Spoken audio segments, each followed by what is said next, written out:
Hello, this is Olga Petryna presenting you with updates from Virtual EULAR 2020. Today I would like to talk about imaging in axial spondyloarthritis. Poster OP0079 is a brief one but interesting in my opinion. It presents us with ASA's MRI group updates on radiographic lesion definition in MRI of patients with sacroiliitis in axial spondyloarthritis. So the purpose of this update was to reach consensus on what lesions are considered the most pertinent ones that have the highest predictive value of subsequent diagnosis of axial spondyloarthritis. And the lesions that made a cutoff of 95% specificity were the following ones. Erosions of two or more consecutive slices had sensitivity of 83%, as well as erosion in 3 or more sacroiliac joint quadrants had sensitivity of 90%. Also, fat lesion with a depth of 1 centimeter or more in 1 or more sacroiliac joint quadrants were considered a high priority candidates that have best predictive value of subsequent diagnosis of axial spondyloarthritis.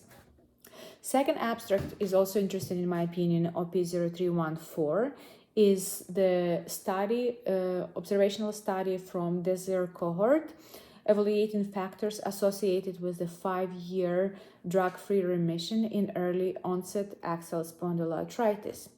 In this study, it was found that only 17% of the patients were able to achieve drug-free remission at year 5. And out of them, 50% were male patients with disease duration of 1.2 years. 26% of those patients had MRI findings of sacroiliitis, and 71% of them had positive HLA-B27. It was found that patients who were able to achieve 5-year drug-free remission were less likely to have peripheral joint involvement. They usually had lower disease duration as well as lower disease activity score by BASDAI and ASA-CRP. It was also found that patients were less likely to use NSAIDs, and the conventional DMARDs had no impact on achievement of drug-free remission. Interestingly enough, it was found that findings of bone marrow edema had no impact on achievement of remission, although patients who were able to achieve this target tended to have lower Berlin scores on spine MRI. I find overall this study is interesting. It gives us some idea about who could be a good candidates for remission in early axial spondyloarthritis, and of course more studies would be needed to assess how feasible this assessment is and how feasible it is for patients to stay off medications long term.